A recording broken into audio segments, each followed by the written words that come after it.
Hello everyone, welcome to my channel. I hope you're having a great day. It has been quite some time since I've done a longer tutorial video like this, so I'm super excited to get into it and show you a recent commission painting that I did. But before I get into that, I did want to mention my website, CoreyFrankCreates.com. I would love for you to go visit and check out all the things I have available. I have an online art shop. I have online watercolor courses you can sign up for and go through at your own pace anytime.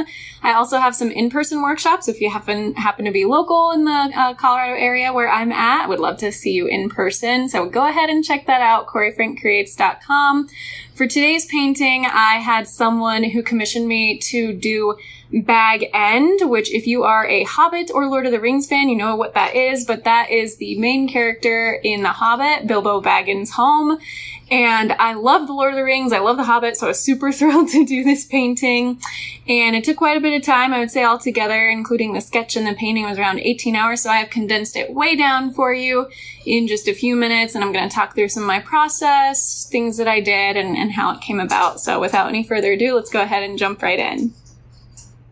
You can see to start, I already have a light under sketch down. I always do that with longer paintings to make sure that the proportions are very accurate before I start applying paint. For the green door, I used some Hooker's green and Viridian green. I think I might have also added a little bit of Payne's gray in there for the darker shadowed areas. And I apologize up front for these first couple minutes of footage are just not quite as crisp and clear as the later parts of the video. I had zoomed out with the camera and then didn't realize that it would make not as high quality footage. So that gets fixed in a little bit here. But you can see I really filled in super dark around that door where the shadow is, as the door is slightly cracked open, and that was black, I think, along with a little bit of Payne's gray to make it as rich and dark of a color as possible. And I am starting here to fill in each of those individual bricks. I laid down a very light, very watered down sort of tan tone first over those bricks, let it dry, and then added the strip of color to each individual brick. And each of those bricks, there's like different varieties of brown. I have some brown madder, which is a little more of the kind of reddish brick brown, and then I also have caput mortuum, which is like a purple brown, and then some of my burnt umber and burnt siennas as well. So that adds the sort of orangey and regular brown tones. So you can see that took quite a bit of time to fill it in. Here we are now with that crisper footage, so hopefully it looks a little clearer. Unfortunately, because of the angle I had to put the camera at, my head does protrude into the camera view quite a bit throughout this painting, and several times I was even standing up and bending over the painting so I could see it better. So this is a fairly large sheet of paper, 14 by 18 inches, and so I just had to get a little closer to it to be able to see well enough. And you can see me periodically throughout the painting putting my hand kind of above where I'm painting to block the light a little bit. It helps me see those pencil lines a little better, so that's just in case you were curious what was happening there. That's why I was doing it.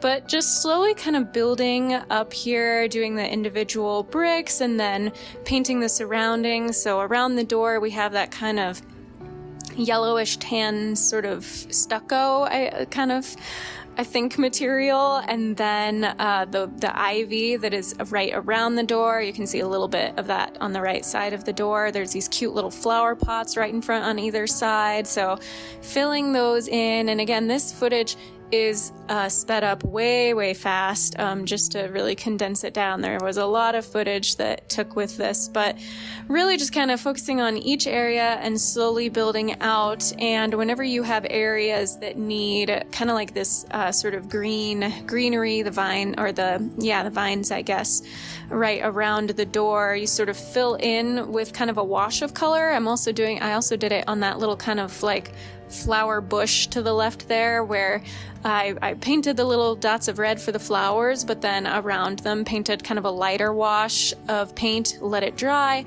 and then started painting the details of the kind of grassy fronds. And it's the same with those the sort of vinery, I can't think of the word, sorry. Sometimes words escape me. Or even on like these wood sort of piers or panels that are kind of holding up the roof structure. You lay down your sort of lightest color, let it dry a bit, and then you go over with the shadows to kind of darken the areas that you need to. So something with watercolor, and if you've seen any of my other videos, you know that really building up layers of paint is important. So laying down that first light color and then letting it dry and then going back over with progressively darker paint and adding more details until your finest details you just add at the end. And again, you can see that little kind of set of flowers right beneath that window on the right side. I've just did a kind of light yellowy green and then go in after it dries with those actual details of like kind of grassy fronds. And for the most part, you can see, oh, here I've actually moved to my flat brush to cover that larger area. A little bit at the beginning I was using a large oval round brush on that big green door, but for the most part, the rest of this painting, I am using a size 8 round brush. And then for some of the finer details, I use a size 6 and a size 4. I didn't need to go too much smaller than that because some of this was a little more kind of dreamy quality. I didn't have the super fine details like on a tiny painting, and especially since this is a larger piece, 14 by 18 instead of like an 8 by 10 inch piece, it was a little easier to use those brushes that are just slightly larger. Again, a size 4 is still a nice small brush and it comes to a fine point, which is why it was ideal for kind of creating those almost individual grassy strokes.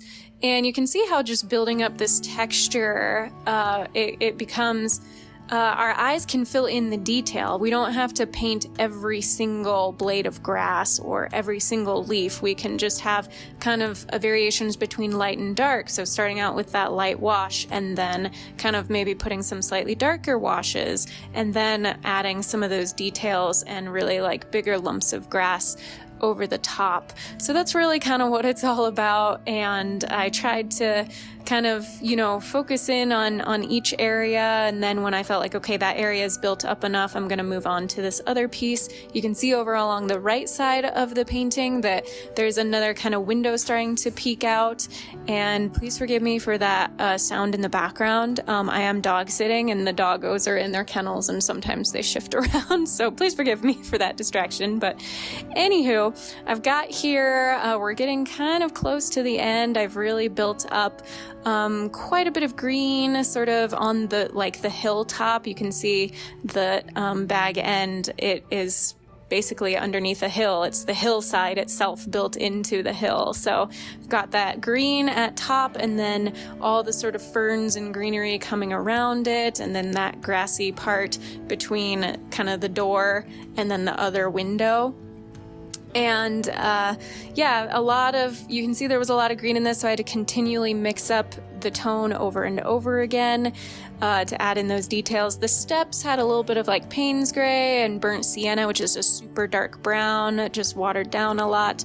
And these last few moments is just adding the final details. I did go over with a little bit of white ink on that left side there to get the lighter vine branches, but for the most part, this was all just pure watercolor, added some droplets for that whimsical quality, and there's a final piece with a signature, and I'm just so thrilled for the client to have it. Thanks so much for watching. Hope you enjoyed that video. If you did, please give it a thumbs up. Go ahead and subscribe to my channel if you haven't already. I'd really appreciate it. Until my next video, be kind to yourself, be kind to others. God bless, and I will see you soon.